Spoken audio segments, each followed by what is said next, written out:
ტაქსის მძღოლების პროტესტი უკვე შეიძლება ითქვას, რომ რამდენიმე თვეა უწყვეტად მიმდინარეობს, თუმცა მიუხედავად მათი ამ პროტესტის და კომპანიის წარმომადგენლები ამ დრომდე მათთან არ საუბრობს და არც მათ მოთხოვნებს არ ასრულებს. მათი მოთხოვნები კი არის შემდეგი. Როგორც ტაქსის მძღოლები ამბობენ, ტარიფები არის ძალიან დაბალი და ამ დაბალი ტარიფების ფონზე პროცენტი არის მაღალი, რომელსაც კომპანია თავად ამ მძღოლებისგან იღებს. შესაბამისად, მათი მთავარი მოთხოვნა სწორედ ეს არის, რომ ტარიფები უნდა იქნეს დარეგულირებული. გარდა ამისა, ტაქსის მძღოლები საუბრობენ არასათანადო სამუშაო გარემოზე და პირობებზეც და ამიტომ მოითხოვენ, რომ ღირსეული სამუშაო პირობები იქნეს დამსაქმებელი კომპანიების მხრიდან შექმნილი. გარდა ამისა, ისინი ამბობენ და საუბრობენ იმ მძღოლების შესახებაც, ვინც სავარაუდოდ ამ პროტესტის რეჟიმში მყოფი მძღოლები სამსახურიდან გაათავისუფლეს, დაბლოკეს და სწორედ ამ ადამიანების აღდგენას მოითხოვენ სამსახურში, თუმცა მიუხედავად ამისა, კომპანიის წარმომადგენლები დათმობებზე წასვლას არაპირებენ და ამიტომ ეს ადამიანები ახლა უკვე მოითხოვენ, რომ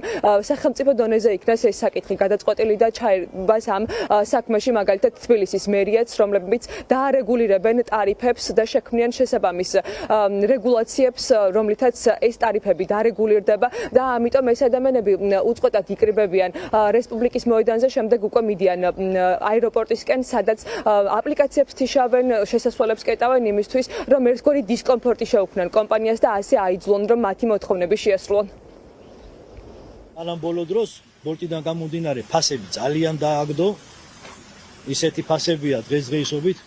უბრალოდ მუშაობა კი არა, თავმოყვარე ადამიანისთვის შეურაცხყოფაც არის ჩვენი გადასახედიდან. ჩვენი მოთხოვნა არის და შესრულდება კიდეც როგორც გუშინ, გაითიშება მთელი აეროპორტის ტერიტორიაზე ყველა აპლიკაცია, ეს Yandex იქნება, Bolt იქნება თუ რაც იქნება, ყველაფერი და შეუწყდება ტაქსის მიწოდება აეროპორტს. აქედან გამომდინარე მოხდება პარალიზება აეროპორტის. ეხლა სადაც ვიმყოფებით, გაზარდა თავის პროცენტები და ფასები დააკლო და მაღაზიაში რომ მიდიხარ, თქვა 100 ლარი იშოვე, 100 ლარით ვეღარაფერს ვერ იყიდი, უკვე საშინელება უკვე არ შეიძლება.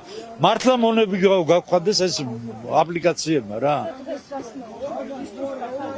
დაიბრუნოს ის ფასები რაც იყო ადრინდელი რა, დაჟე გაზარდოს კიდევაც რა, იქეთ გაზარდოს და უკან ოჯახები, შვილიშვილები, რავი, ავანტყოფებიც აყვავს ყველას ოჯახში და რავი, პენსიონერები და რამე და მაღიდინეს მანქანა, ვიყიდე მანქანა $15,000 და ეხლა დამჩა ვალი და ფასები დააციეს, რავი, სადამდე. როგორც Bolt-ში და ესევე Yandex-ში გვაქვს ფოტომასალა იმის, რომ მომხმარებელს გონიათ, რომ 30 და 40 ლარს რასაც უწერს ესა თუ ის კომპანია, რეალურად მოდის ჩვენთან. რეალურად მძღოლებთან მოდის იმის ნახევარი. დღეს მოხდა ისეთი ფაქტი, რომ 30 ლარიან გზავრობას, ოდესმე გზავრს აჭრის კომპანია, მძღოლს უნდა გზავროს 15 ლარს. აქედან გამომდინარე ძალიან დიდი პრობლემის წინაშე ვდგავართ.